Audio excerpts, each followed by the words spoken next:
Avanzando.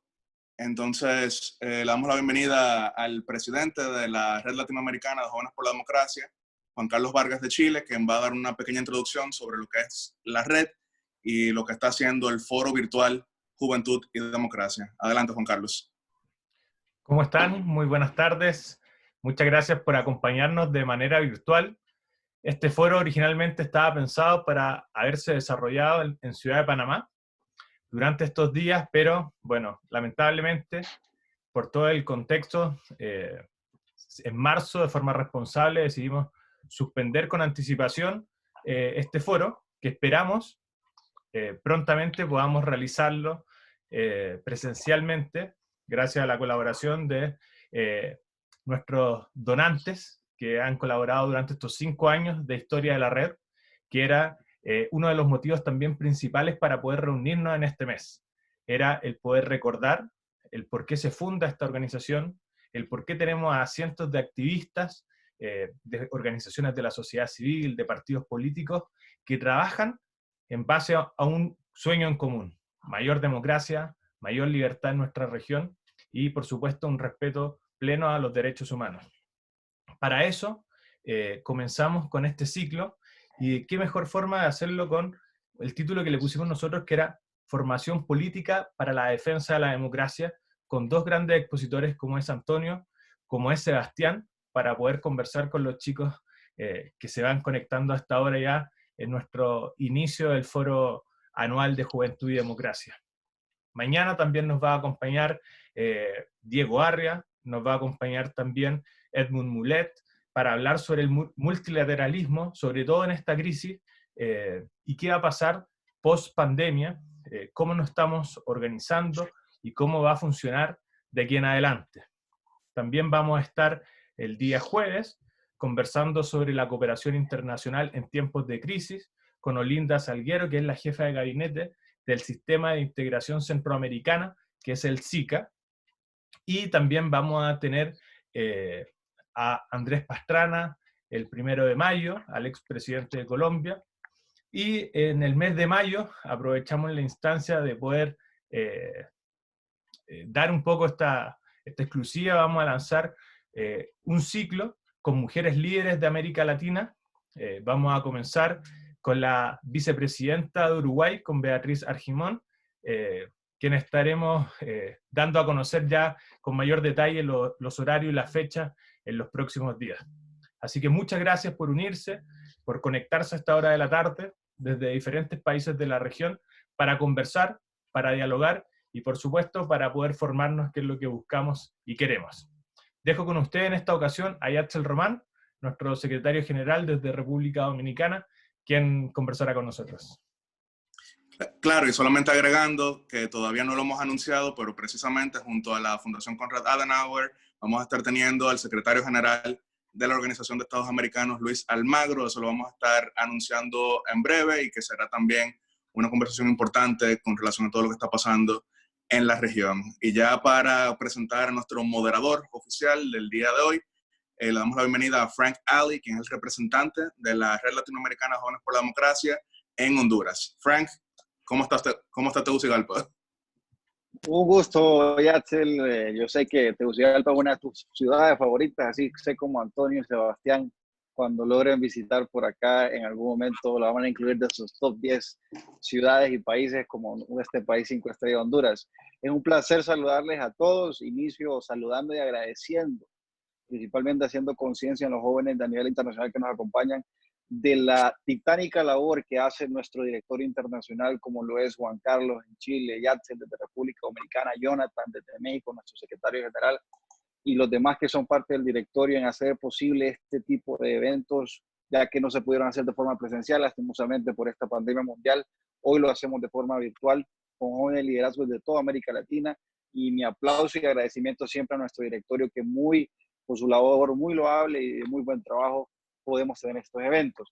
Al mismo tiempo, darle la bienvenida a dos grandes personas que nos acompañan el día de hoy, nuestros panelistas principales, que son nuestro gran amigo Antonio, que está desde Washington. Logramos estar con él cuando hicimos la última generación de Generation Democracy en Estados Unidos, que reunió a más de 40 jóvenes de todo el mundo, de todos los continentes del mundo, líderes en cada una de sus naciones, líderes en cada uno de sus países, de sociedad civil, de partidos políticos, y fue una experiencia muy increíble al cual todos, cuando ya se pueda reactivar este tema de Generation Democracy, recomiendo mucho aspirar a ese proceso de selección, que son más de 1.200 jóvenes que aplican y solo 40 o un poco más son seleccionados. Así que un saludo a Antonio.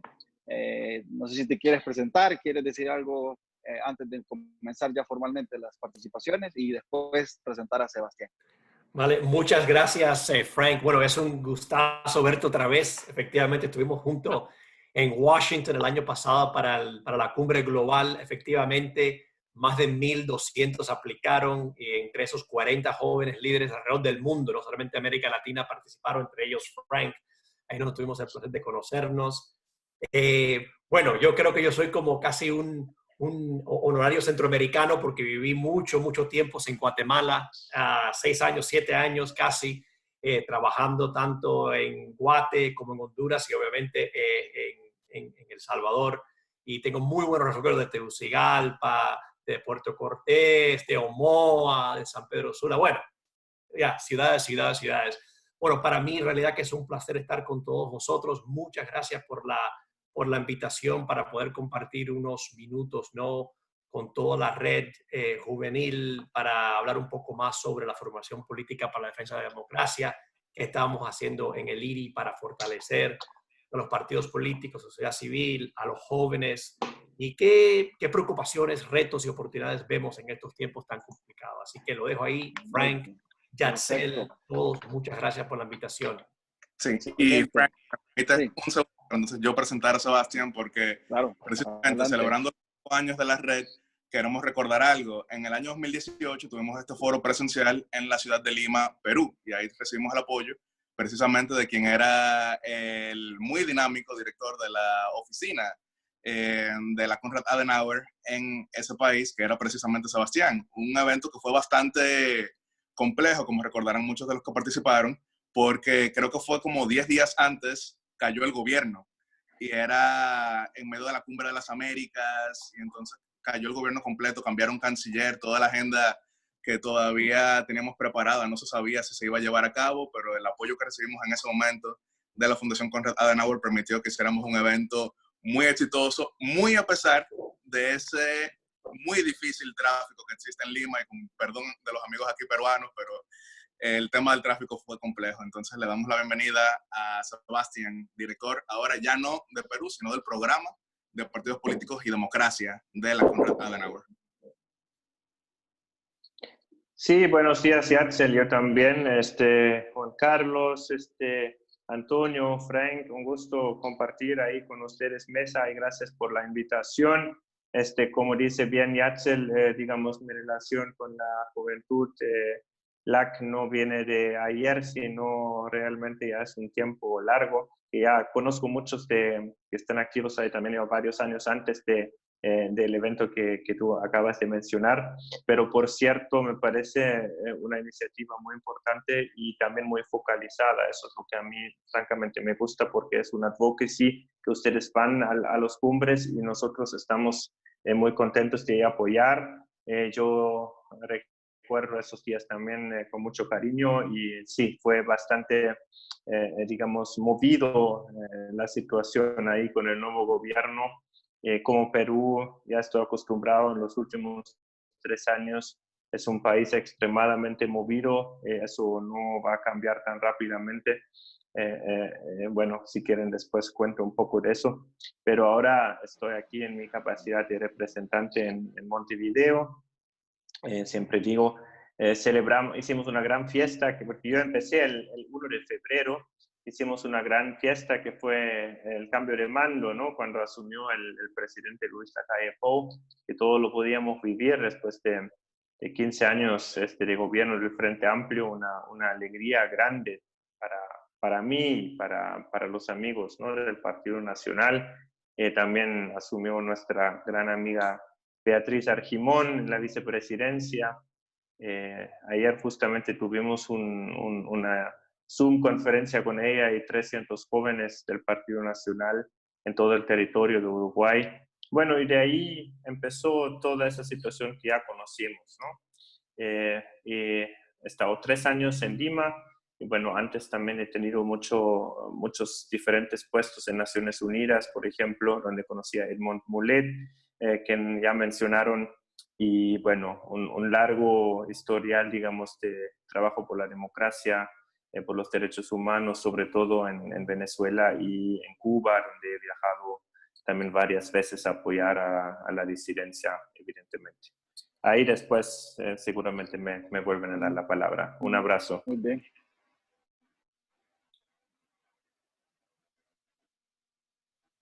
Claro, entonces ya iniciando lo que es la ponencia oficial, le damos la palabra para que inicie la exposición a Sebastian Grundberger, ya recordando a los participantes que puedan hacer sus preguntas en la sección que dice Q y A arriba, y entonces ahí pueden ir incluyendo sus preguntas, mencionando su nombre y el país del cual vienen. Así que, Sebastian, the floor is yours.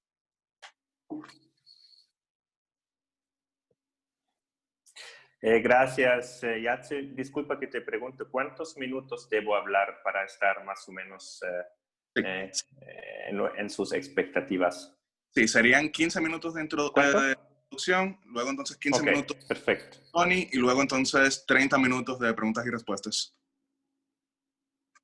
Excelente, excelente. Mira, o sea, otra vez un gran gusto. Gracias por la invitación. Aquí desde Montevideo ya les he contado unas cosas sobre mi persona y bueno, realmente es un gran placer. Yo tengo esta suerte que pocos tienen, es decir, estoy liderando el programa de la fundación que más me gusta, que es de programa regional Partidos Políticos y Democracia en América Latina. También tengo la oficina de Uruguay, o sea, tengo 2 sombreros, como dicen por ahí, pero realmente es una gran alegría y bueno, recién he empezado, así que estoy también pensando muchas cosas que se pueden hacer por el programa y seguramente ustedes van a ser ahí una pieza clave también en todo ese emprendimiento, que muchos nos conocen el programa, saben que ha habido mucho dinamismo.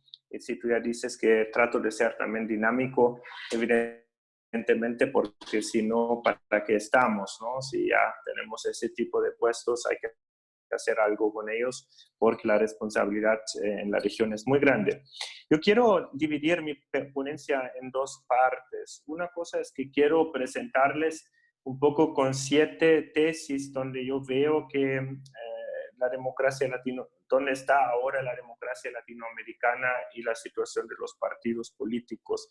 Van a ser tesis muy cortos que no voy a explicar mucho porque ustedes lo van a entender rápido, pero sí creo que ayuda a ponernos un poco en el margen general de lo que pasa en el continente, y de ahí los segundos 7 minutos voy a ocupar para explicarle un poco los 3 pilares en la cual el programa regional Partidos Políticos y Democracia estamos trabajando. Empiezo con esos 7, como lo llamo, trends.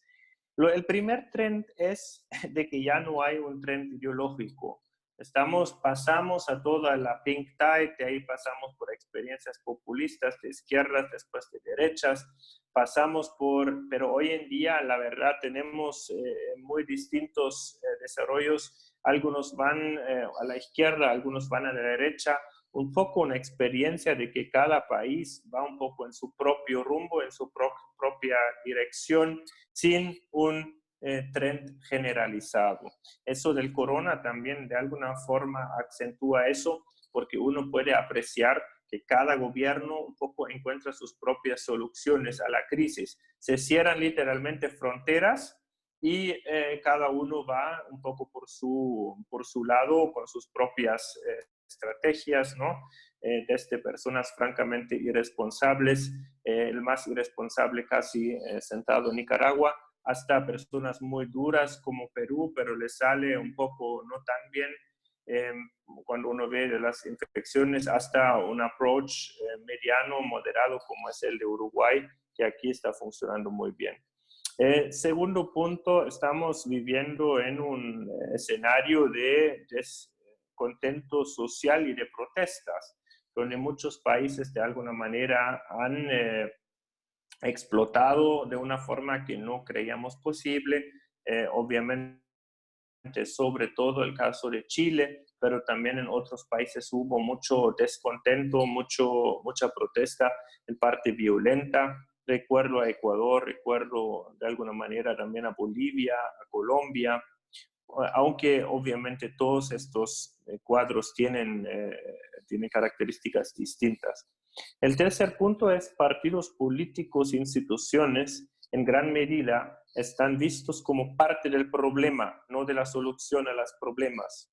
Es decir, tenemos ciclos políticos cada vez más cortos, donde un gobierno asume y directamente los ciudadanos les desconfían y no les dan la posibilidad de seguir gobernando, sino exigen nuevas elecciones, renuncias, todo eso, y ven que el problema está en el sistema mismo, en las instituciones mismas, que ya no pueden, según los descontentos, responder a sus exigencias y a sus demandas. El cuarto punto es que en vez de fortalecer la democracia institucional que todos defendemos, hay una vuelta de la especie político más viejo latinoamericano, y no solo latinoamericano, que es el caudillo. Y el caudillo promete la solución rápida de los problemas vía casi un mesianismo personal político y vía una comunicación directa con el pueblo que deja al lado a justamente los partidos, las instituciones que están siendo identificados como parte del problema. Quinto, hay un nuevo tipo de caudillo, aparte del viejo caudillo. El caudillo moderno es un cibercaudillo, porque usa sobre todo las redes sociales, usa todas estas posibilidades que dan las nuevas tecnologías para hacer en el fondo exactamente lo mismo que los viejos caudillos han hecho. Para mí el caso más llamativo es El Salvador, donde recurre Nayib Bukele a un alzamiento de las Fuerzas Armadas, entrando a parlamentos, y eso son tácticas que si no fuera por el Twitter y su ávido uso de este tipo de redes, todos diríamos que son formas muy anticuadas y muy tradicionales de hacer política, y es hacer el presidente que se autodenomina el más cool de la región. Entonces, el sexto punto es una separación de las sociedades, de los partidos políticos. Es decir, cada vez hay más partidos políticos que nacen y mueren en muy poco tiempo. Es decir, tienes parlamentos que tienen de 10, 11, 12, 50 partidos, cada uno un par de diputados, y nadie sabe muy bien dónde están ideológicamente, y eso hace muy difícil gobernar, porque los proyectos personalistas en los partidos están reemplazando a partidos doctrinarios de larga data, partidos populares grandes que sí aún mantienen una importancia en el continente, cada vez están siendo debilitados más, con algunas notables excepciones, evidentemente. Pero vemos algo. Yo estuve los últimos 3 años en el Perú, donde realmente tenemos ahora un congreso con 10 partidos, 9 partidos, y ningún partido más que 10% de la votación. Eso obviamente prácticamente imposible encontrar mayoría sólida. Y estamos viviendo una especie de peruanización de la política latinoamericana en general. No en todo el mundo, en todos los países está tan avanzado esto como en Perú, pero por esa zona. Y séptimo y último, es una creciente polarización de las sociedades, que muchas veces una división en dos partes. Por ejemplo, en Perú lo viví con el fujimorismo, antifujimorismo. En Brasil es algo parecido, y todos conocemos la grieta en Argentina, el proceso de paz en Colombia, que también divide y a eso hay que sumar un poquito un fenómeno que son intentos de desestabilización que también vienen de parte de poderes exteriores, ¿no? Estoy sobre todo hablando de Russia Today, de Rusia y de China.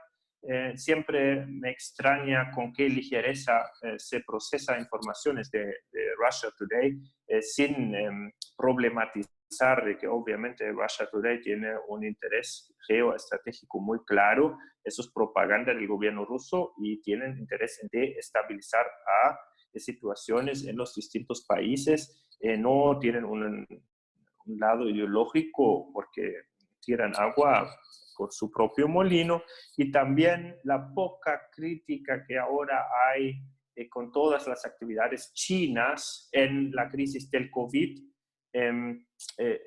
donde se celebra la solidaridad, pero obviamente esta solidaridad viene con un paycheck, ¿no? Viene con presión política de apoyar declaraciones por partidos políticos de solidaridad, alabando al manejo chino de la crisis, y obviamente un Estado profundamente autoritario. Las críticas y donde las primeras noticias sobre el COVID han sido silenciados, y ustedes saben mejor que yo, y hay buenas instituciones como Reporteros Sin Fronteras y otros que cuentan esas cosas con mucha claridad. Por lo cual estamos en una situación desafiante, y en esa situación de alguna forma se está ubicando también el trabajo que nosotros tenemos que hacer, y nuestra tarea es principalmente el apoyo a las instituciones democráticas y sobre todo a los partidos políticos, porque la palabra partidos políticos y democracia es justamente lo que nos hace de alguna manera único. Somos el único programa regional en toda la CAS, la Fundación Konrad Adenauer, que está trabajando directamente este tema. Y cuando dicen, no, pero los partidos son muy débiles, pero eso es justamente por qué este programa es tan importante y por qué este focus es tan importante. Porque soy una persona que no solo milito orgullosamente en un partido político que todos saben cuál es, la Unión Demócrata Cristiana de Alemania, ¿no? de nuestra canciller Angela Merkel, que está haciendo, a mi modo de ver, un tremendo trabajo en esa crisis, y es una referente en los que pueden ser de presentarlas y transformarlas frente a las instituciones, al Estado. Y bueno, un partido sin vocación de gobernar, sin vocación de poder, tampoco sirve mucho, por lo que realmente he visto el desgobierno un poco en Perú últimamente, y más aún se necesitan partidos políticos fuertes. El programa está, de alguna forma, tenemos 3 pilares, como les dije ya repetidas veces, se llama democracia, partidos políticos y democracia en América Latina. El primer pilar es el pilar de partidos políticos, es decir, queremos crear un foro donde los partidos pueden intercambiar sobre los desafíos que ellos están encontrando en Latinoamérica, en todo este panorama que les acabo de mencionar. Ahí tenemos redes, por ejemplo, de lideresas políticas, de mujeres políticas, de políticos que ven temas de exterior. Quiero también establecer una red de políticos que ven temas de digitalización, porque es un tema que los partidos políticos tienen que asumir plenamente. O sea, cuando nosotros hablamos de debates valóricos, muchas veces hoy pensamos en temas como el matrimonio entre personas del mismo sexo o temas así. Mañana esos debates valóricos van a ser sobre inteligencia artificial. Y si nosotros desde los partidos políticos no logramos adueñarnos de estos debates, estos se nos pasan por encima. Todo lo que pasa con redes sociales, con fake noticias falsas, son todos también amenazas y challenges a los partidos políticos mismos, ¿no? Es decir, crear ahí un espacio donde se pueden intercambiar también sobre temas de partido, ¿no? Cómo debe estar organizado un partido, cómo se financian partidos políticos y muchas cosas más. El segundo pilar es el pilar de la formación política de jóvenes políticos. Muchos habrán escuchado de los famosos diplomados de la Fundación Konrad Adenauer, que son programas de enseñanza política que ahora lo estamos cambiando un poco la metodología, que van a ser siempre 2 semanas más un trabajo donde 30 personas están seleccionados de distintos partidos políticos del continente, evidentemente siempre partidos cercanos a la Fundación Konrad Adenauer. No estamos trabajando con todos los partidos, sino con aquellos partidos que sentimos que comparten los valores o que están cercanos a lo que nosotros creemos en general. Y bueno, son 30, 2 veces al año, es decir, 60 en total, son 2. El primer semestre es uno programa y el segundo es otro. Siempre una semana en Colombia, una semana en México, con nuestras contrapartes. Y de ahí ellos, después de esto, que han pasado por ahí, integran una red de apoyo mutuo, ¿no? La idea es que después se ayudan mutuamente, digamos, a escalar, a crear y a llenar, digamos, los espacios también de poder, ¿no? Siempre suena tan feo la palabra poder, pero de responsabilidad política. La idea es, queremos formar y acompañar políticos, ¿no? Esa es la idea, y ojalá que sean políticos más éticos, más comprometidos con su pueblo, más preparados y con un sustrato valórico intacto. Y también hay algunos diplomados, ¿no? Y eventos para jóvenes ahí, para networking, para formarse en ciertos temas, ¿no? Campañas es un tema ahí que trabajamos mucho, comunicación. Y el tercer pilar es el pilar democracia. El pilar democracia tiene que ver con pensar estratégicamente en los desafíos de la democracia en América Latina, en las líneas de lo que he mencionado, a través, por ejemplo, de seminarios, a través de publicaciones, a través de formatos de debates. Quiero mencionar ahí 2 productos. Uno es Diálogo Político, probablemente muchos lo conocen, página web dialogopolitico.org. Es una revista electrónica que todos los días tiene nuevo contenido, que justamente quiere ayudar a crear un espacio de debate alturado, reducir la polarización, la desinformación, fortalecer la institucionalidad y la democracia. Estamos también haciendo unos cambios ahí, va a ser muy interesante, hay que se puede suscribir, hay presencias en redes sociales, así que revísenlo, dialogopolitico.org. Si tienen idea de escribir columnas, también en el fondo están bienvenidos. Tenemos muchos que quieren escribir, pero los buenos siempre llegan al producto. Y 2 veces al año hacemos una revista impresa también, Diálogo Político. La próxima va a ser presentada el 12 de mayo, también aquí vía esas formas. Y lo segundo, hacemos misiones de acompañamiento electoral, no de observación, no es como una metodología, pero es un acompañamiento político, donde algunos políticos de partidos aliados, por ejemplo, que son miembros de la OTCA o de otras alianzas, pueden venir a ver. Estamos planificando algo así para las elecciones en Bolivia, a ver cuándo ocurren y si podemos viajar, pero esas son elecciones donde está más en juego que solo una elección democrática, sino es una parte democrática contra una parte autoritaria, ¿no? De alguna manera. Así que son elecciones que desde el sistema son como un poco más relevantes y también más críticos. Eso fueron 15 minutos, así que lo dejo aquí y seguramente voy a volver a tomar la palabra respondiendo preguntas. Muchas gracias. Yatzel, no sé si procedemos entonces a algún tipo de preguntas que tengan. Recuerden, por favor, hacer sus preguntas en la casilla de Q&A. Yatzel, sí. Sí, o sea, ahora va Tony y al final serán las preguntas para... Perfecto. Entonces le damos la palabra entonces a Tony. Para los que no conocen a Tony, pues Tony forma parte de la gran familia de lo que es el International Republican Institute. Tony es una persona que ha ayudado mucho a las personas de la región, principalmente en temas de formación política. Él actualmente es director regional para América Latina y el Caribe del Instituto Republicano Internacional. Así que, Tony, te cedemos la palabra para que puedas darnos una pequeña cátedra de lo que es la importancia de la formación política para la defensa de la democracia, más en estos tiempos que estamos viviendo en nuestros países de América Latina principalmente.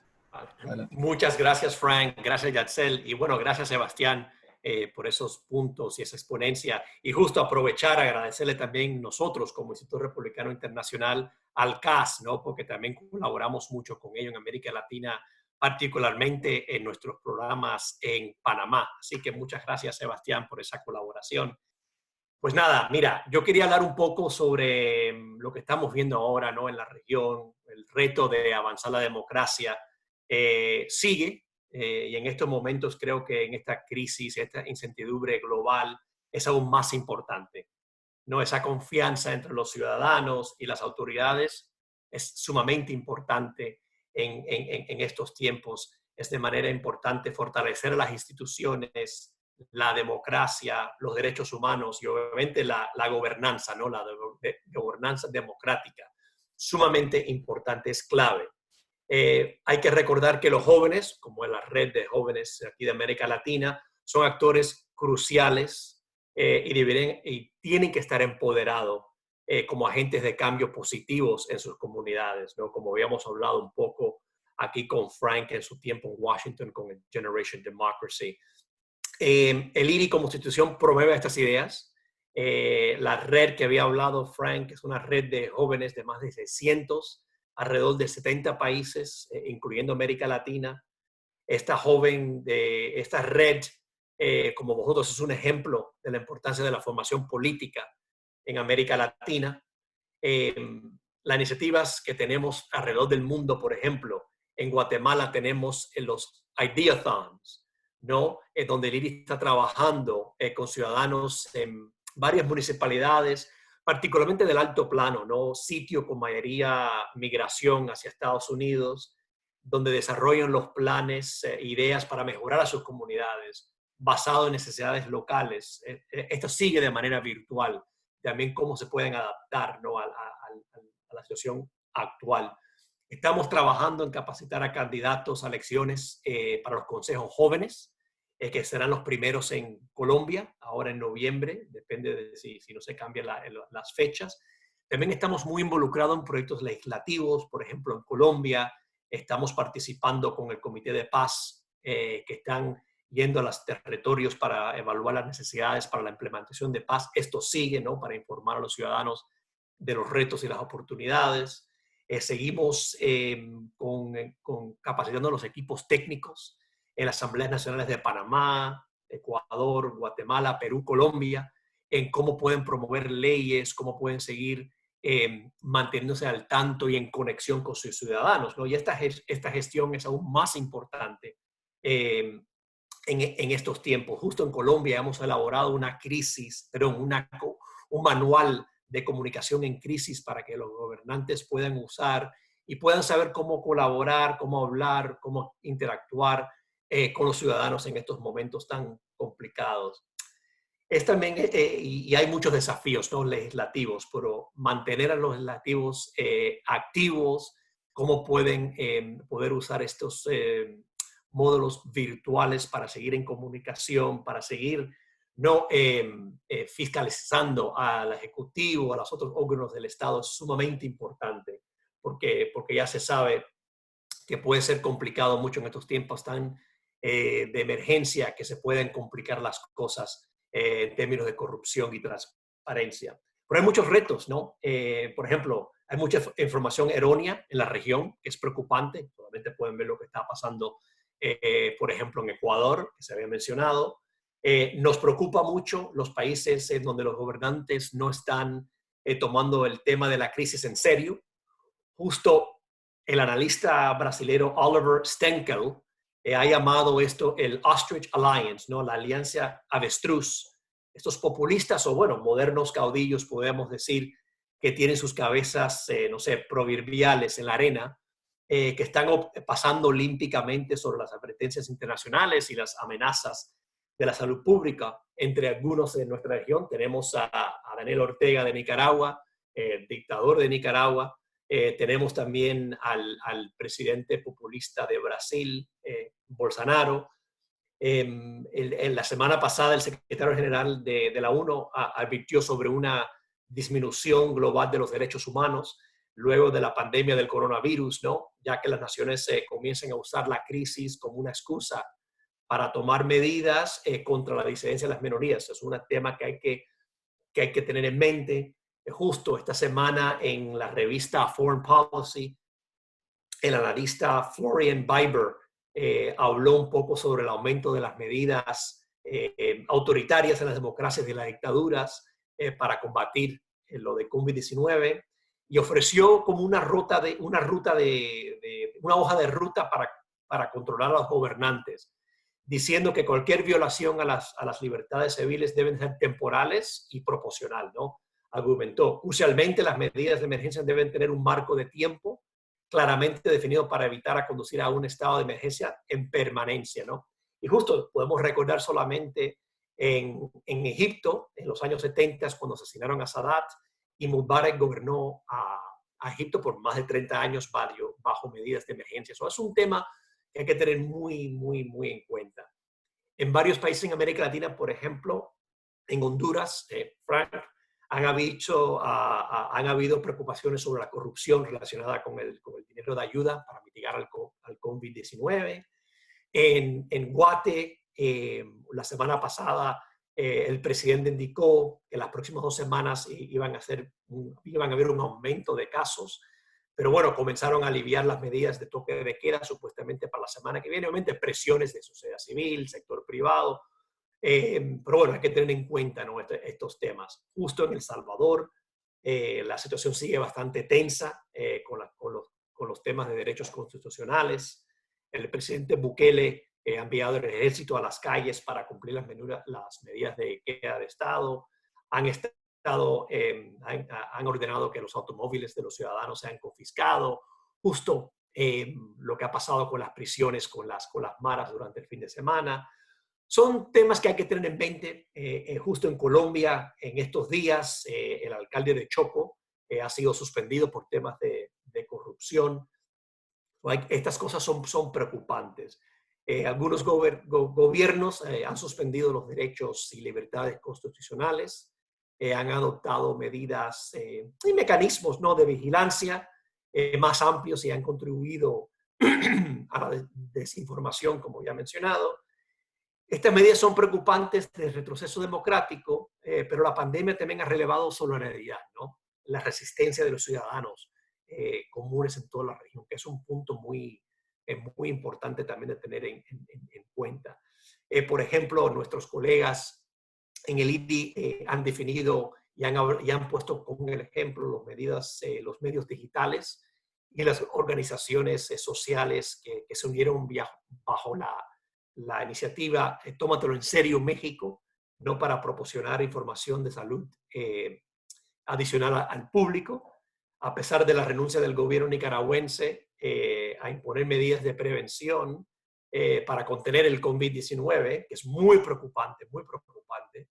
Los nicaragüenses han adoptado, sector privado, sociedad civil, voluntariamente, ¿no?, por su propia voluntad, por la cuarentena, mientras que coaliciones políticas y grupos se han unido para crear un comité de emergencia compuestos de expertos de salud, economía, el derecho para evaluar y responder la pandemia, ¿no? Esto es muy positivo, ¿no?, para la sociedad civil. Así que hay muchas cosas que hay que preocuparse, pero también es muy importante el empoderamiento de la sociedad civil. Nosotros en el IRI trabajamos con partidos políticos, trabajamos con periodistas, trabajamos con sociedad civil para empoderarlo, para fortalecerlos, para que tengan los mecanismos, las herramientas para que puedan ser, como había mencionado antes con los jóvenes, unos actores positivos en las comunidades, para que tengan una voz, para que puedan ser una voz a los que no los tengan, para que puedan participar y también proporcionar ideas a sus comunidades para fortalecer la democracia. Esta formación, ¿no?, de los jóvenes, de los líderes de sociedad civil, de los líderes de organizaciones emergentes, ¿no?, que se han visto mucho en estas últimas protestas y manifestaciones del último año, es clave, ¿no?, para el futuro de América Latina. Y nosotros en el IRI vamos a seguir fortaleciendo a estos actores, tanto públicos, actores civiles como sociedad civil, para que puedan ejercer sus derechos en la democracia. Así que estamos en tiempos complicados, pero seguimos avanzando. Nosotros seguimos avanzando con cursos, con capacitaciones, con discusiones virtuales para poder fortalecer a los actores claves, emergentes, cívicos y políticos durante estos tiempos, y así seguiríamos. Había mencionado Frank al principio sobre Generación Democracia. Efectivamente, Generación Democracia funciona, ¿no?, como una red que se reúne a muchos jóvenes alrededor de todo el mundo, pero ese trabajo no ha parado. O sea, estamos pensando de hacer el foro que participó Frank en un foro virtual, tener fondos de semilla para otros grupos que pueden hacer incidencias en sus comunidades. Así que lo importante es poder innovar para poder seguir esta lucha para fortalecimiento de democracia alrededor del mundo. Creo que lo voy a dejar ahí para poder hablar un poco más sobre lo que vosotros le interesa saber y tener un poco de discusión. Así que muy abierto a contestar cualquier pregunta que tengan y nada, muchas gracias. Perfecto. Muchísimas gracias. Agradecido con Antonio y con Sebastián. Las preguntas que nos están llegando aquí a la sección de Q&A. Vamos a empezar con una pregunta desde República Dominicana. Va para el señor Sebastián. Candy Rosario pregunta: ¿a qué se debe la falta ideológica en los partidos políticos y cómo podrían fortalecer esto? Le pedimos a los panelistas que entre más concreta, pero al mismo tiempo breve puede ser su participación, porque habrá muchas preguntas que naturalmente querramos, no para limitarles el tiempo ni nada, ni cortarles el derecho a libertad de expresión, pero sí que quisiéramos que todas las preguntas de América Latina puedan ser contestadas. Así que Candy Rosario tenía esta pregunta para el señor Sebastián. Adelante. Ya, muchas gracias. Puede ser breve, aunque no es una pregunta para ser breve, porque son muchos diferentes puntos. Creo que en general hay un divorcio entre estructuras muy pesadas, maneras de comunicar muy anticuadas y una nueva realidad de sociedad que es más inmediato, más directo y más dinámico y de alguna forma más popular en el sentido personalista. Yo creo que uno puede aprender de algunos partidos cómo se puede hacer. Por ejemplo, si uno ve a Sebastian Kurz y el Partido Popular Austriaco, que se dio todo un nuevo diseño con figuras más jóvenes, más allá de que a uno le gusta o no le gusta todo lo que dice el señor Kurz, pero uno puede ver cómo un viejo partido ha logrado reinventarse. Y ese tipo de cosas, no solo en comunicación, sino también en discurso, en personas, o sea, es posible, pero muchas veces jóvenes sienten que los partidos tradicionales no les dan el espacio que necesitan, porque también el que quiere entrar en político quiere hacer carrera muy rápida, quiere ser directamente el líder, quiere ser esto, ¿no? Militar en un partido político es algo de resistencia, es de larga data, ¿no? Tienes que ganarte, pelearte cupos y todo eso. Y muchas veces en esa sociedad inmediata, donde el proyecto personal te ofrece directamente la banca en el Parlamento y el partido tradicional no te ofrece esto, eso es muy complicado, ¿no? Pero al otro lado, estos nuevos movimientos suben y bajan como la espuma, ¿no? Eso es una hamburguesa, mientras que el partido político es un plato fuerte. Y es un poco lo que puedo decir a eso. Lo que hacemos con esa info, bueno, cada partido tiene que encontrar un poco su solución, ¿no? Muy bien. Antonio, Jonathan Massa de México nos pregunta, ¿cuál ha sido su experiencia con la formación política para la democracia con las nuevas generaciones que comúnmente son llamadas millennials y ahora los centennials? Gracias, Jonathan. Sí, mira, para nosotros en el IRI, como había mencionado, estamos trabajando para fortalecer y para involucrar a los jóvenes, ¿no? En la incidencia política, porque pensamos que los jóvenes tienen una habilidad de poder innovar, de poder traer nuevas ideas, de poder compartir con sus homólogos y con sus peers alrededor de la región para poder hacer cambios, para poder atraer a nuevas generaciones, para poder seguir adelante los temas que le importan, ¿no? Y para nosotros, por ejemplo, la incidencia política, para solamente que no sea protesta, pero que hagan la protesta, pero bueno, entonces, ¿cuál es la política? ¿Cómo quieres hacer soluciones? Lo importante no solamente es manifestar o protestar o no decir nada. La cosa es tener una voz. Entonces es muy importante fortalecer y capacitar, ¿no?, a los jóvenes para que se sientan parte de la situación, para que se sientan que están empoderados para poder ejercer cambios en sus comunidades. Yo creo que empieza ahí.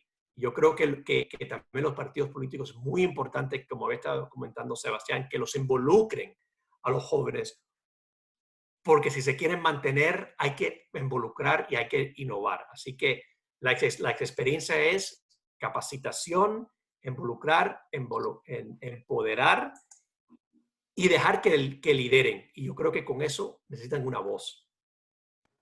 Y no tener miedo de que también hay debate adentro del partido, ¿no? Exactamente. Los nuevos jóvenes llegan con sus ideas, eso está obvio, por eso están. Y hay que abrirse a los debates, hay que ver qué está evaluando la sociedad.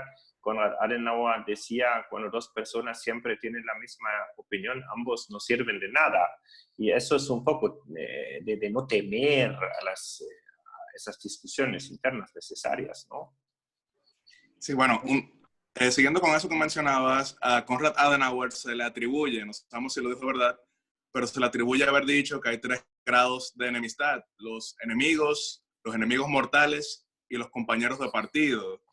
Y eso lo hemos estado viendo mucho en América Latina con esta gran cantidad de desprendimientos que hay, que partidos que eran muy grandes y se dividen en 4, en 5, en 7.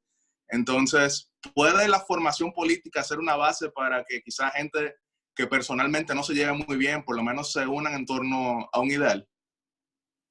Yo creo que eso tiene mucho que ver con la madurez personal, ¿no? Yo, por cierto, en mi partido tengo personas que ideológicamente y personalmente no me caen bien, pero yo reconozco de que si no les tuviéramos, estaríamos con menos votos y no tendríamos esa capacidad. Si todos pensarían como yo, hablarían como yo y serían como yo, seremos un partido doctrinario muy purista, pero no lograríamos más que, no sé, que pocos porcientos, ¿no? Eso de reconocer que la diversidad en un partido también es una fortaleza. ¿No? De acuerdo totalmente. Bueno, vamos a seguir. Totalmente. Sí, adelante, empodera. De acuerdo. Muy bien. Y los debates de la sociedad así están reflejadas en los debates en el mismo partido, y eso es muy sano. Sí, totalmente. Ecuador, Mauricio Delgado pregunta, a partir del fortalecimiento de las instituciones políticas apoyadas por la cooperación internacional, ¿cuáles han sido los principales retos identificados desde sus instituciones en relación del involucramiento activo de los jóvenes dentro de los partidos políticos y no solamente en el activismo? Para los dos panelistas.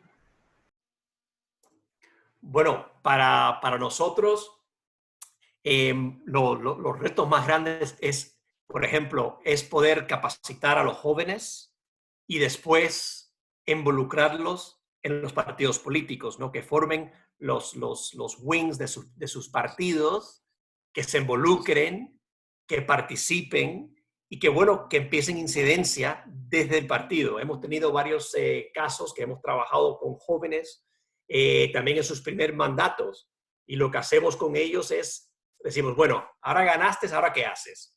¿qué vas a hacer los próximos 100 días?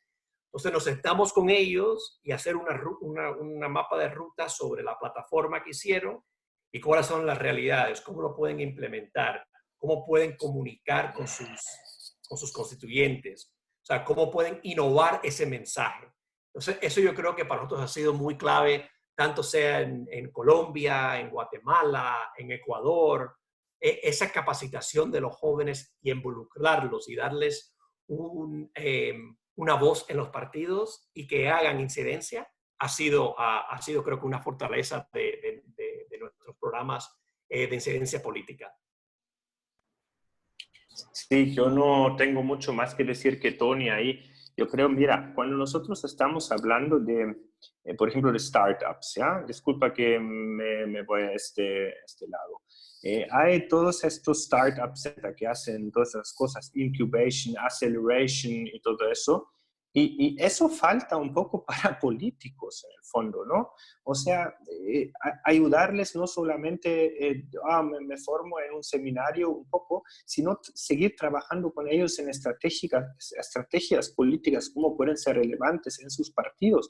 Francamente, disculpa, suena un poco chistoso, pero a veces eso es casi acompañamiento psicológico y espiritual, porque muchos jóvenes llegan a los partidos y no, todo lo que Conrad nos contó, yo lo trato de hacer ahora, y sufren su primer gran golpe por alguna jugada sucia en el partido político y están por votar toda la carrera política. Y gente, yo creo que Tony, como nosotros, igual podemos estar ahí a escucharles, a apoyarles, a darles consejos, ¿no? Y ver que son buenos chicos, son buenos jóvenes. Necesitan también sentir que hay gente que les sostiene, que les apoya y que ve la importancia que es ser político, porque en las sociedades hay algunos donde lo que más desprestigiado es el político. Eso es lo más asqueroso. ¿Cómo tú eres una persona honesta? ¿Cómo puedes ir a la política? Y hay muchos programas para todo tipo de ONGs, para todo tipo de activismo, de todo tipo de grupos de defensa de derechos, de no sé, de todo, que es todo importante. Pero explícitamente para políticos, que es como esta casta sucia, esto que nadie quiere ver porque todos son corruptos, pocos se atreven. Y yo creo que se necesita mucho más valorización para la profesión del político y apoyo específico a las habilidades que tiene el político. Bien, Ángel Patti de Venezuela. Dice, buenas tardes, señor Sebastián. ¿Cuál cree usted que debe ser el rol de los partidos políticos de oposición al régimen en Venezuela en estos tiempos de pandemia? Bueno, es muy claro, ¿no? En Venezuela hay una dictadura, una tiranía y hay demócratas. Así de fácil. Es black and white. Es así. Y quien no ha entendido esto, bueno, uno puede estar en desacuerdo con ciertas estrategias de la oposición, pero la oposición es la opción democrática y lo otro es el tirano, ¿no? O sea, eso hay que partir de esa base porque estas cosas de casi equipar los dos lados y todo eso, no. Es moralmente, a mi modo de ver, desprestigiable.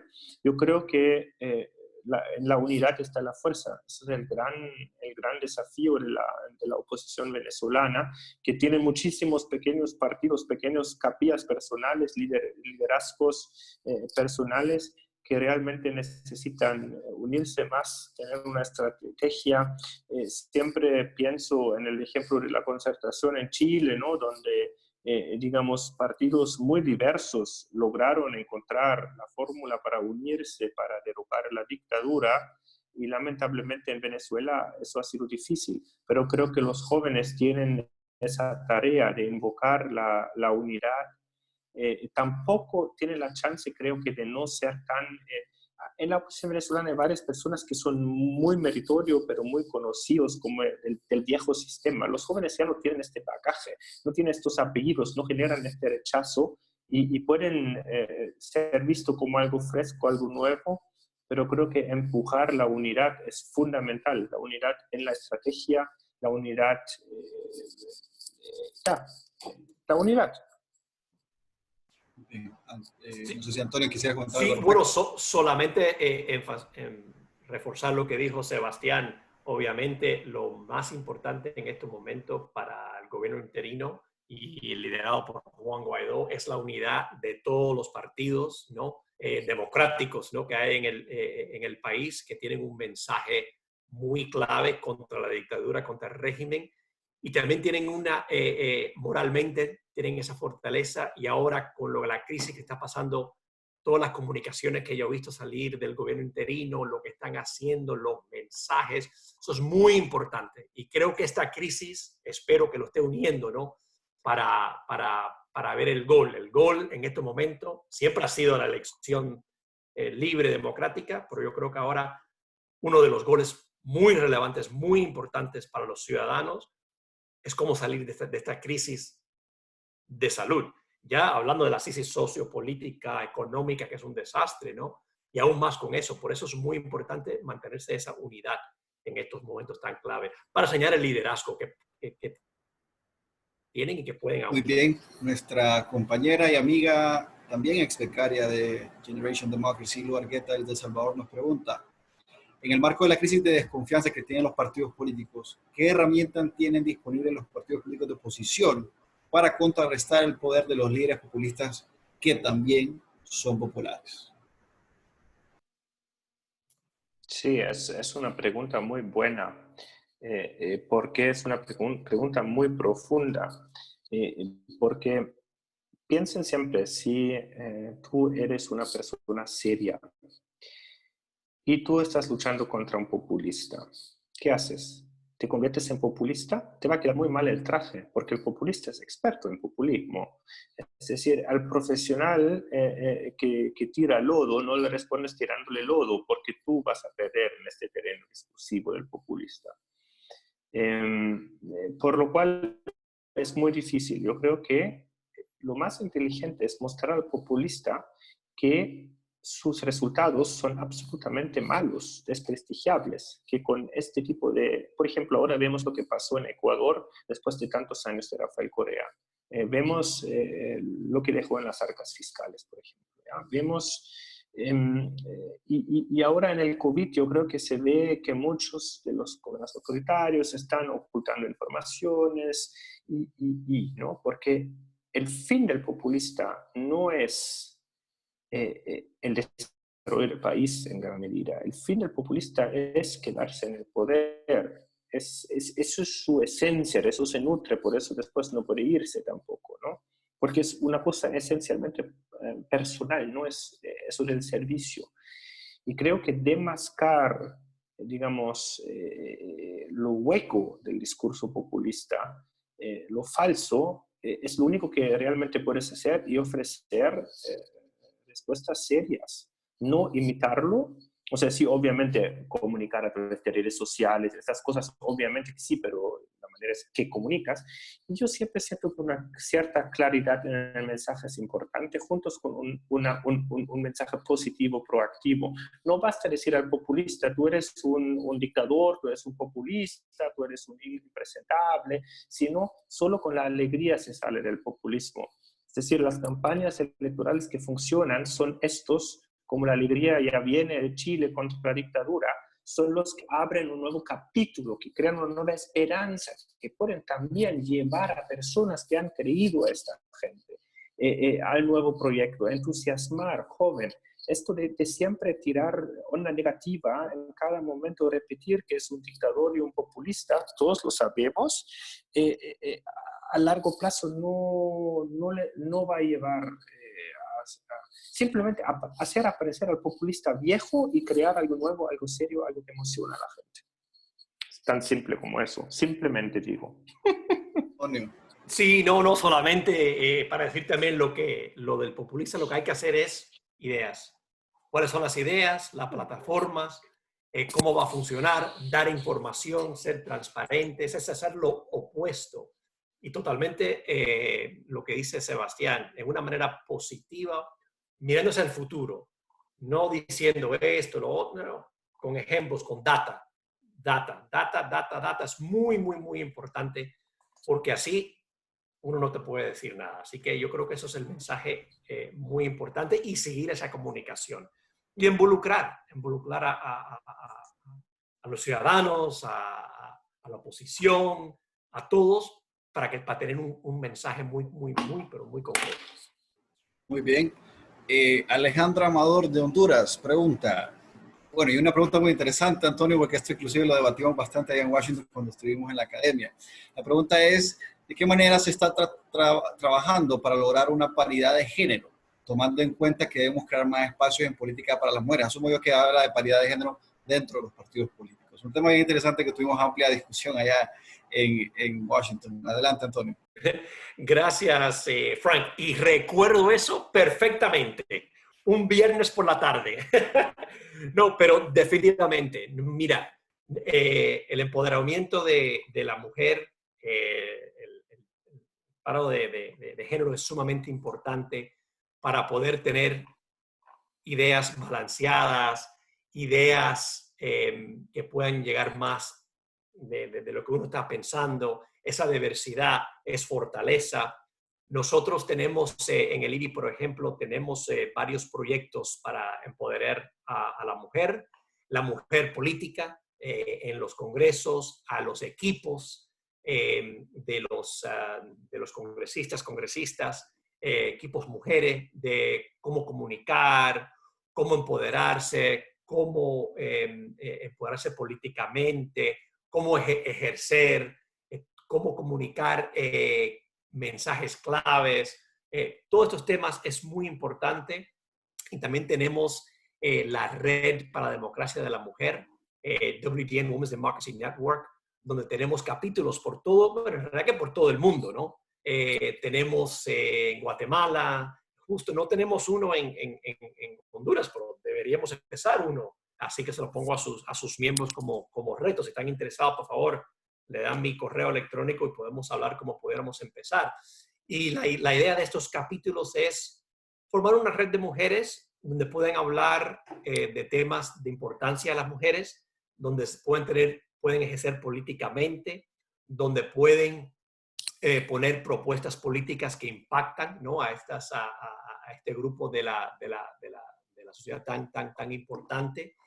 Y sí y por ejemplo, organizaciones como el IRI estamos enfocados en capacitar a legisladoras de diferentes temas que pueden fortalecer a sus capacidades en ser miembros electas, no políticas. También hemos estado trabajando en ejercer los votos para la mujer en diferentes partes de América Latina, fortalecer, ¿no? Educación cívica para los jóvenes en este instante. Y es un tema que, por ejemplo, como institución nos preocupa mucho porque, por ejemplo, en muchas partes del mundo, en muchas partes de América Latina, las mujeres son uno de los sectores más importantes que votan y tienen una voz, necesitan esa voz, ¿no? Para poder ejercer sus preocupaciones. Así que sí, que es un tema que estamos mirando muy cercanamente en seguir empoderar a las mujeres, y no solamente las mujeres políticas, pero los jóvenes, cómo poder llegar a ejercer políticamente, qué tienen que hacer para llegar a ejercer políticamente. Esos dos temas son temas muy importantes en el discurso público, ¿no? Muy bien, perfecto. Y te tomamos la iniciativa por parte de Honduras. Antes de darle la palabra a Sebastián, vamos a ver si Alejandra lo vamos a contactar para que te contactemos con Antonio y vemos esa iniciativa que nos acabas de mencionar y te agradecemos mucho. Totalmente. Muy bien. Sebastián, adelante. Sí, no tengo mucho que agregar, salvo que también estamos trabajando en tenemos esa red de lideresas que ya he hablado, y creo que obviamente, porque nadie puede seriamente dudar de que es una gran tarea pendiente cuando uno ve, por ejemplo, el porcentaje de mujeres en los congresos, en los parlamentos. Eso tiene que mejorar. Representatividad significa que hombres y mujeres están liderando juntos. Eso no cabe ninguna duda. Yo tengo mucha esperanza en las jóvenes, en la nueva generación de grandes mujeres que me han tocado conocer. Y yo tengo una gran esperanza que todos esos trabajos que Tony está haciendo, que estamos haciendo nosotros, que otros están haciendo, en 10, 20 años van a llegar a una situación donde es mucho más normal que mujeres de distintos partes políticas toman las riendas de la responsabilidad, ¿no? También esta idea tonta que cuando la mujer es progresista es una buena mujer en política, pero cuando es conservadora casi no cuenta como mujer, ¿no? Eso una cosa de la izquierda que encuentro siempre muy llamativo, ¿no? Hombres y mujeres podemos tener opiniones muy distintas sobre muy distintos temas y tenemos que reflexionar eso. Lo otro, fortalecer a mujeres que sepan de temas que son como masculinos estereotípicamente, ¿no? De seguridad, defensa, política exterior. ¿Por qué las mujeres solo tienen que hablar de género y de cuota? No, las mujeres deben hablar de todo porque tienen que tomar las decisiones. Eso de encapsular a la mujer en esos temas de género muchas veces me parece un error estratégico. No es que no sea importante, pero también los hombres tenemos que discutir estos. Todos, hombres y mujeres, debemos discutir todas las cosas juntas. Solo así creamos una igualdad real. En el tema de las cuotas, creo que son en algunos casos necesarios, porque es impresentable cuando uno ve algunos números, y para mí también, cuando estoy aquí trabajando, buscando ponentes y todo, es tan masculino todo este ámbito que realmente es un desafío. Lo estoy tratando todos los días, porque creo que hay grandiosas mujeres, también grandiosas referentes políticas. Beatriz Argimón es una, la ex ministra de Justicia de Perú, Marisol Perestello, una muy cercana amigo, es otra gran mujer política. Hay muchísimas más que valen la pena. Sí, bueno, aprovechando precisamente ese tema y esto casándolo un poco con la crisis del coronavirus, una de las personas que ha sido mayor referente a nivel global es tu ex líder de partido, actual canciller federal de Alemania. No sé si a lo mejor pudieras contarnos un poco de cómo se está manejando el tema desde Alemania, guardando las diferencias con América Latina, obviamente. Sí, yo creo que Angela Merkel, como es científica, eso se ha dicho mucho, tiene una manera a veces de comunicar que a un latino a veces puede parecer frío porque es muy mirado a los hechos, a cifras, a estadísticas. ¿No? Es una mujer que no toma decisiones apresuradas, que espera hasta que tiene toda la información, que es cuidadosa. Y en tiempos donde nos va bien, la gente se desencanta con esto porque dice, pero es aburrida, siempre dice lo mismo, es demasiado cuidadosa, no toma riesgo. Pero una pandemia, es exactamente lo que a la gente le da tranquilidad. La gente siente que aquí hay una mujer que entiende cuando hablan los científicos y que sabe traducir esto a la arena política. Yo creo que las medidas en Alemania, o sea, siempre hay errores. Eso es una situación que ningún gobierno del mundo ha tenido. Es algo completamente nuevo.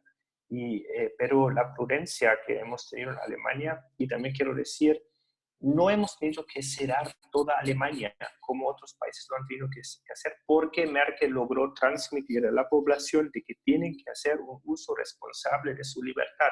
Pero Merkel tiene una ADN de libertad que le cuesta mucho suspender derechos de gente, le cuesta por su experiencia proviniendo del régimen comunista.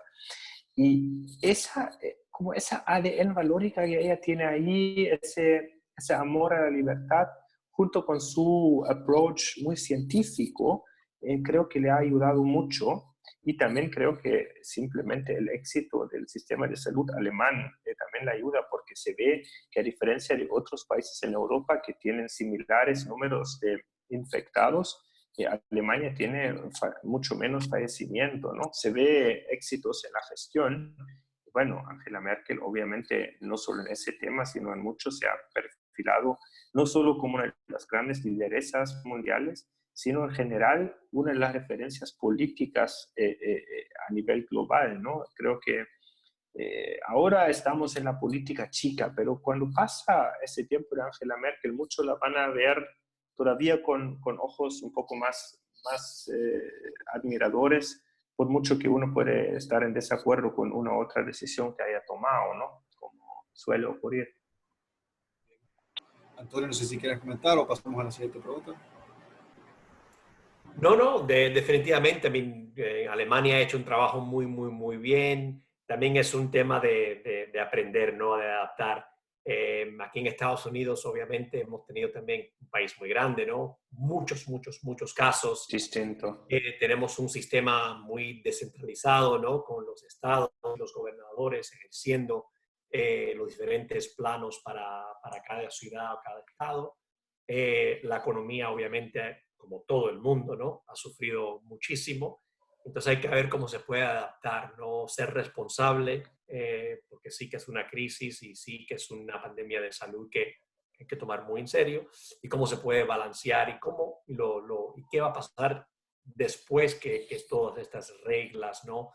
De cuarentena empiecen a suavizarse. Eventualmente será qué pasará el día después, ¿no? Eso sería algo que todo el mundo nos vamos a tener que adaptar.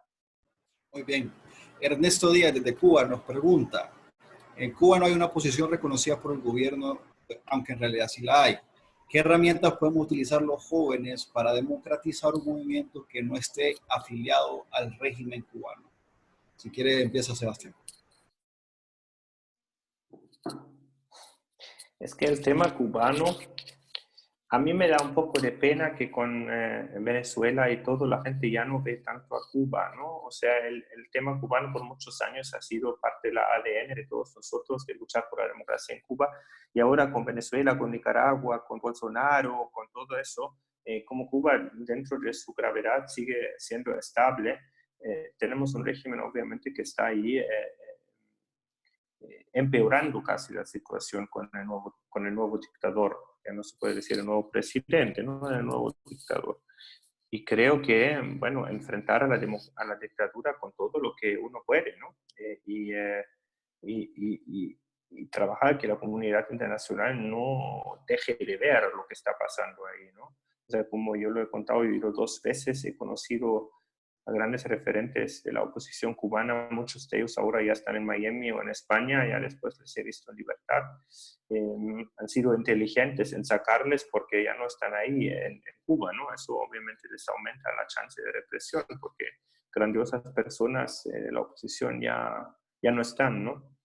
No puedo decir mucho más que eso, luchar, ¿no? Eso es la causa de ustedes, es la causa de nosotros, todos los que creemos en la democracia y la libertad. Sí, no, totalmente. Y bueno, para mí un disclaimer, ¿no? El tema de Cuba es un poco más emocionante o personal para mí.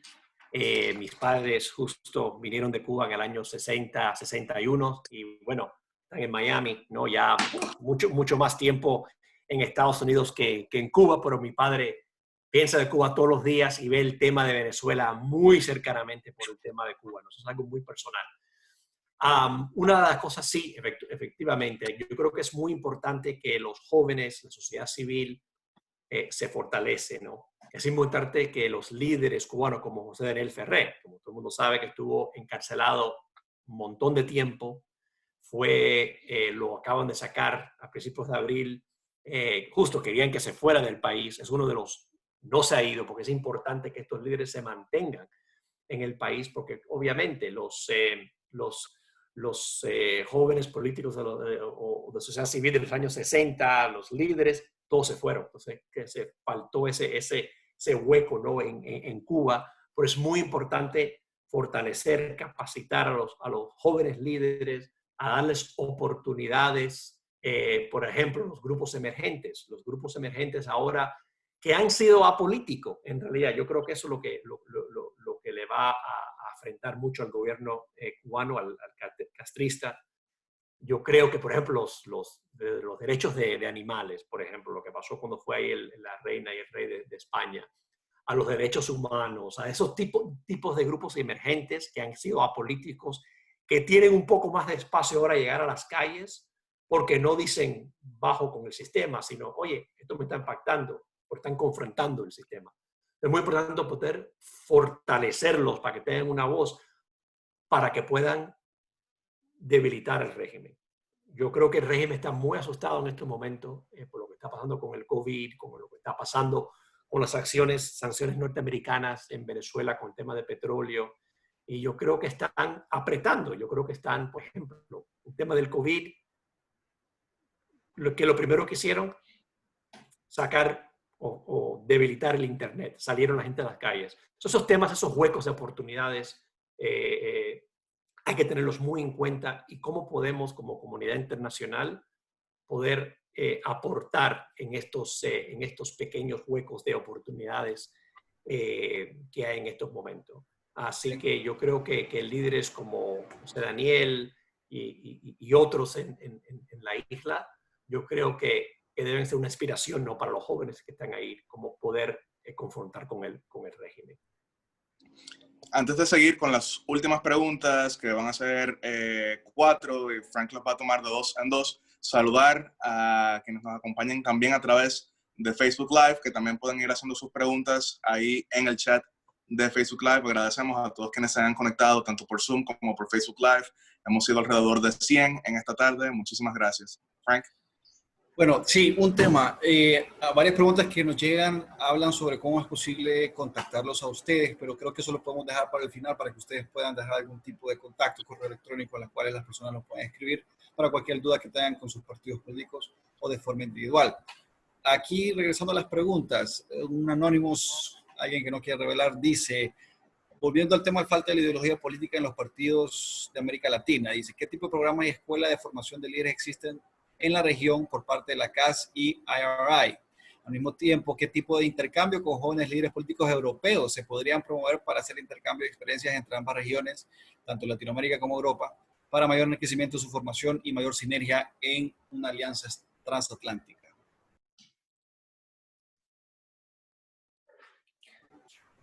Sebastián, si quieres. Ya, ok. Programas de líderes de formación. Yo he dicho que tenemos este programa regional de diplomados para políticos jóvenes, que obviamente vamos a ver si eso la podemos retomar en el segundo semestre o en el primer semestre del año que viene. Yo no me atrevo ahora a ser profeta, ¿no? Esperemos lo antes posible. Ustedes encuentran todo lo que se necesita para aplicar vía nuestras redes.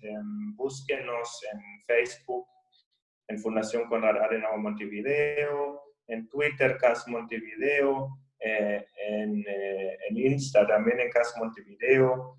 Ahí nos encuentran.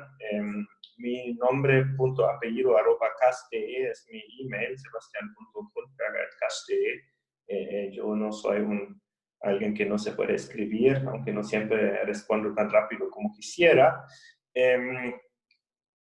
Así que, digamos, las puertas están abiertas, pero más que nada les quiero también invitar, aparte, tenemos muchos programas de formaciones en ese momento también virtuales, toda una amplia gama de charlas y eso, pero quiero invitarles también a tomar contacto con las oficinas de la Fundación Konrad Adenauer en sus países, ¿no? Tenemos 14 oficinas y programas en la región, algunos que llevan 2 países, hay programas regionales, Estado de Derecho, participación política indígena, aquí partidos políticos y democracia, seguridad energética y cambios climáticos, y uno nuevo, Alianzas por la Democracia y el Desarrollo con Latinoamérica, con sede en Panamá, que ve temas más de multilateralismo, ¿no?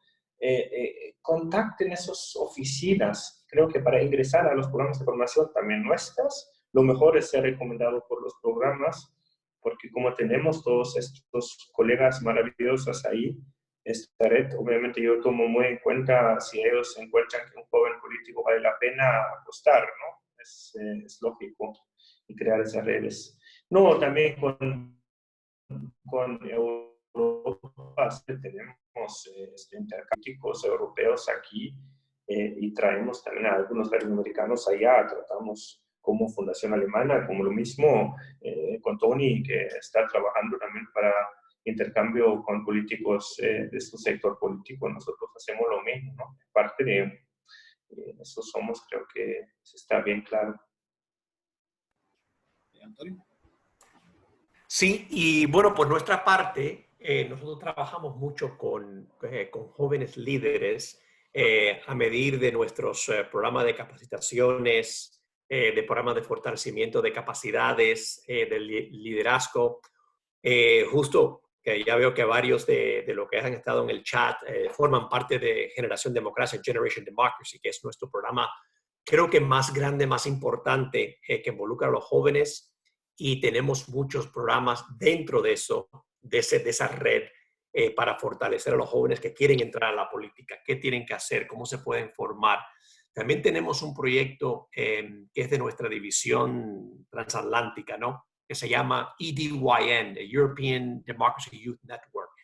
Es muy parecido al Generation Democracy, lo único que es una red solamente y específicamente para jóvenes líderes en Europa. Y hemos hecho varios intercambios con nuestros jóvenes líderes en América Latina. Una de las cosas que hacemos es también cómo formar las diferentes redes alrededor del mundo. Justo nosotros hicimos una red para el Medio Oriente el año pasado, en marzo, y justo ayudamos a crear una red para jóvenes de Libia, ¿no? Un país muy cerrado, que lo trajimos a Tunisia para poder fortalecerlos y ayudarlos a crear estas redes. Nosotros más lo que tratamos de hacer es dar estas capacitaciones técnicas, ¿no? Para formación durante todos los proyectos, tanto para los partidos políticos, para los jóvenes, para periodistas, para sociedad civil, cómo ayudar a los jóvenes o a los políticos a llegar a ese mensaje sobre anticorrupción, ética. Todos estos temas lo hacemos a través de nuestras redes. Y bueno, estas dos redes de Generación Democracia y EDYN son bastante importantes y tienen capacitaciones específicas para jóvenes que quieren entrar a la política. Y ya los jóvenes que están en la política, los ayudamos a su formación, a cómo hablar con los constituyentes, constituents, cómo dar ese mensaje de comunicación a los ciudadanos, cómo poder llevar a realidad sus propuestas, cómo ir a las comunidades. Por ejemplo, tenemos varios proyectos que se llaman Municipalidad en tu Barrio o Congreso en tu Barrio, o sea, traer a los representantes a los barrios para hablar sobre los problemas de las comunidades, ¿no? Para que ellos puedan poder aportar en sus capacidades como líderes. Nosotros tenemos, el IRI, estamos ahora como unos 95 países. En América Latina estamos trabajando en 17, no con oficinas en todos, tenemos oficinas como en 6 o 7 países de América Latina. Y formamos una red bastante grande, ¿no? Y hacemos muchas colaboraciones, como habíamos mencionado, con el Konrad Adenauer en Panamá y en otros países, o con la Juventud LAC, con todos, para poder llevar a cabo nuestros temas importantes. Nosotros estamos muy abiertos en a ver cómo podemos colaborar con vosotros, darle más información sobre estas redes que tenemos en los países que estamos trabajando. Aportamos para los diferentes proyectos, y depende de los proyectos tenemos lo que llamamos, y justo creamos en Panamá, que se llaman los Ideathons. En vez de los hackathons, un hackathon pro de ideas, de qué pueden brindar para mejorar X en sus comunidades. Entonces nosotros, depende de dónde estamos trabajando en los países y los requisitos, podemos aportar con capacitaciones o con seed funding, ¿no? para empezar un proyecto. Así que o sea, se pueden comunicar conmigo o por Yatzel o por Frank, o mandándome un correo a agarrastazo@iri.org, y con mucho gusto pudiéramos ver cómo podemos colaborar, cómo podemos, muy interesante si quieren empezar o pensar sobre un red de la democracia para la mujer, un capítulo. ¿Sabes? Estamos muy abiertos. Nosotros lo que queremos es aportar y avanzar y proporcionar el tema de democracia alrededor del mundo, ¿no? Y para nosotros uno de los temas más importantes es incluir a los jóvenes en todo lo que estamos haciendo, porque son los agentes de cambio positivos que queremos ver, ¿no? En todo lo que estamos haciendo. Ya, entonces Frank va a leer las últimas 2 preguntas. Que Vale. las puedes leer juntas. Perfecto. Las últimas 2. Una va desde Colombia. Dylan Egas desde Colombia pregunta, ¿cómo sus instituciones pueden llegar a formar en territorios de difícil acceso, distintas a las capitales, donde lamentablemente se sufre de alta precariedad académica, generando esto fragilidad en la democracia por golpes como los impartidos por la corrupción? La otra pregunta que voy a aprovechar, ya creo que ya nos quedaban muchas, pero también aprovecho a tirar mi pregunta en ese sentido. Voy a igualarme a Yatzel, porque Yatzel siempre tira sus preguntas. Que aprovechando, Frank de Honduras, vamos a preguntar, por ejemplo, partidos políticos como el nuestro, que es el Partido Nacional de Honduras, que tenemos una relación muy cercana, inclusive con la Konrad Adenauer, Tenemos unas jornadas de formación y capacitación muy buenas. Por cierto, yo soy capacitador de la contraparte por parte de la Escuela de Formación Política del Partido Nacional, junto con el apoyo financiero de la CONRA y de materiales. Principalmente, volviendo a lo que decía Sebastián, vemos partidos políticos tradicionales muy viejos o muy antiguos o que se les caracteriza así, como por ejemplo el Partido Popular, mencionaba el Partido Popular Austriaco, de la OVP allá de Sebastián Kurz en Austria, o partidos tradicionales como el nuestro, como el Partido Nacional de Honduras de 118 años o el Partido Nacional de Uruguay de ciento tantos de años, igual uno de los más viejos de América Latina. Como partidos políticos como estos nuestros pueden ya pasar esta página tanto de uno, las nuevas generaciones que tienen esa pugna complicada, como tú mencionabas, de entrar porque los viejos y algunos que no quieren esa modernización están trabajando en que no sea realidad rápido.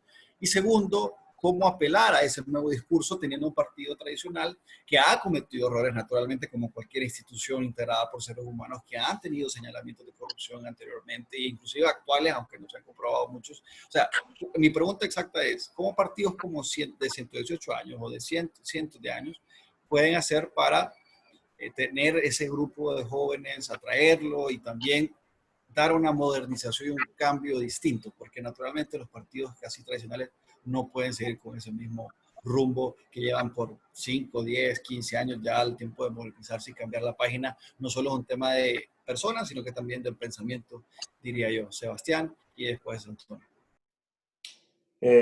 Ya, Frank, tu pregunta es difícil y compleja, ¿no? Yo de alguna manera he tratado de dar una pequeña respuesta en una pregunta similar que ha habido antes. Creo que hay buenos ejemplos a mirar, ¿no? El de Sebastián Kurz en Austria es uno. Creo que también toda la campaña de Luis Lacalle en Uruguay es otro, en donde realmente se crea un nuevo dinamismo, una nueva también apertura a alianzas, a diálogo con diferentes sectores.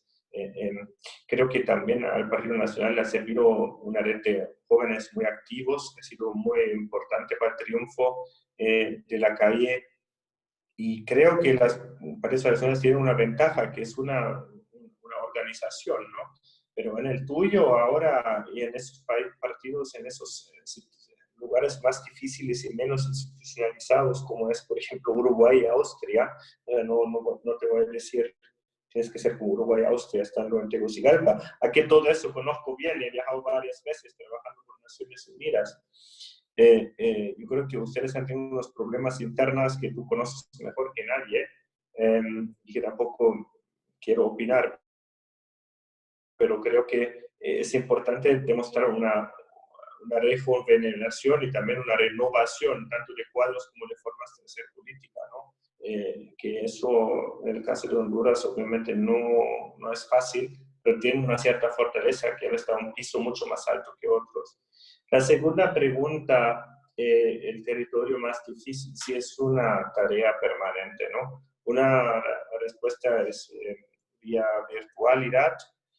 Creo que ahora con eso del COVID un gran cambio va a ser que vamos a ser mucho más electrónicos todos, ¿no?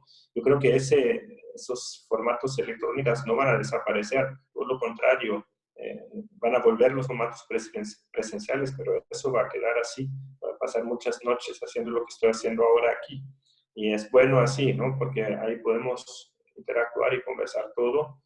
Y bueno, nuestros programas tienen becas completas, es decir, incluyen a transporte también de lugares difíciles, ¿no? Eso está claro, ¿no? Pero es una tarea, obviamente. Yo quiero, porque va a ser mi última palabra que digo, creo, y antes que nada, Tony, gusto conocerte a ti. Saluda, por favor, a Douglas Jones, que él estuvo en Lima dando una conferencia, así que nos conocemos bien y de mi punto de vista también todo el deseo y el interés de colaborar en esos objetivos comunes. También a todos agradeciéndoles, los que nos conocen, acérquense, los que no, creo que vale la pena seguir también con nosotros. Y un llamado a todos ustedes, que es algo que a mí me preocupa mucho, que ahora hay muchos relatos en el tiempo del COVID. Uno de ellos es el capitalismo, es el virus. Ahora tenemos que realmente entrar de lleno a terminar con el capitalismo, ¿no? Y yo creo que sí, vamos a tener que hacer cambios. Esos son cambios que tenemos que discutir, que tenemos que realmente aprender de esto. No tenemos que volver al espacio exactamente al mismo lugar que antes de la crisis, pero por favor, manteniendo todos los valores que nosotros creemos, de la democracia liberal, ¿no? Del libre mercado orientado hacia una finalidad social, un progreso, una igualdad, un desarrollo sostenible, ¿no? Pero por favor, no devolver a ideas de que todo tiene que ser Estado ¿no?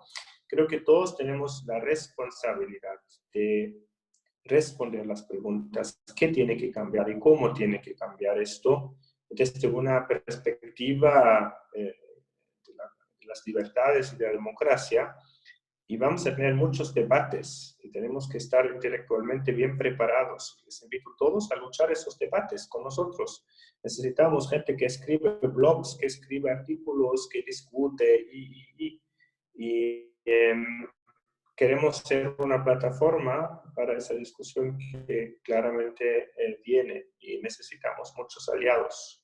Así que eso lo dejo aquí. Les mando a todos un gran abrazo desde Uruguay y estamos en contacto. Muchísimas gracias, Sebastián. Ha sido un enorme placer estar aquí moderando con dos grandes personas que nos aportan enormemente en conocimiento. Estoy seguro que para todos los demás ha sido un placer. Antonio, estas últimas dos preguntas que te acabo de mencionar y tu cierre para después darle la palabra al director internacional y que podamos cerrar esta fructífera, definitivamente fructífera jornada de capacitación e información. Gracias, Frank, y gracias, Sebastián.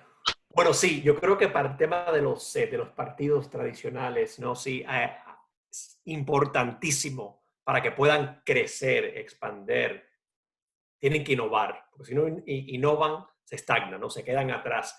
Y yo creo que aquí tienen que abrir las mentes, abrir las puertas a los jóvenes para que vean que hay otra manera también de hacer política, ¿no? Hay que adaptarse también a los tiempos para que sean, y esto es muy importante, para que sean aún más relevantes, para que puedan ser representantes de las comunidades, porque las comunidades van evolucionando. Así que yo creo que los partidos políticos se tienen que abrir y no pueden ser tan cerrados. Y es muy importante lo que hemos dicho anteriormente, esa diversidad, ¿no? Tampoco queremos que todos dentro de los partidos, como todos dentro del IRI, no pueden ser igual, no pueden empezar igual, porque si no, nos vamos a decir, somos los mejores y nada. Eso es muy importante para poder, ¿verdad?, que ejercer en lo que tenemos que hacer, ¿no? Yo también creo, como Sebastián, todo el día después va a cambiar, todo se va a mantener muy virtual. Nosotros tuvimos en el año, y seguimos teniendo, pero en América Latina, particularmente en Honduras, El Salvador y Guatemala, tuvimos un proyecto, un programa que se llama Smart Governance, ¿no? Gobernabilidad inteligente, donde nosotros empezamos a capacitar a representantes de sociedad civil, a alcaldes y alcaldesas en su primer mandato de cómo usar la tecnología, pero no tecnología fancy, ¿no? Lo que tienen en ese momento era Facebook o después empezó Twitter, WhatsApp, de cómo usar estos medios para poder fortalecer y mantener esa comunicación con los ciudadanos. Justo, es increíble. Yo estoy aquí ahora en Washington, D.C., y resulta que ahora hablo más con mis amigos que están en España o en México, porque cada sábado o viernes hacemos un happy hour virtual, o llamamos, o nos pasamos más tiempo. Mi papá cumplió 82 años el domingo, y nos pasamos con mi hermana, con los nietos, 1 hora y media. Jamás hablamos 1 hora y media. Esto es una cosa que yo creo que esto también nos ha traído un poco más cercano, porque no es forzado, ¿no? Ahora no puedo decir, no puedo porque tengo que hacer esto. No. ¿Qué tienes que hacer? Vamos a ver. Entonces, yo creo que esto también, este acceso permanente va a seguir. Y yo creo que va a tener muchas ventajas, ¿no? Muchas ventajas, y vamos a poder llegar más ahí de lo que siempre podemos hacer, ¿no? En lo que nosotros, como el CAS, como el IRI, como la Red de Juventud, hace para promover la democracia. Yo también quería agradecer a Frank, a Sebastián, a Yatzel, a todos, ¿no?, por esta invitación.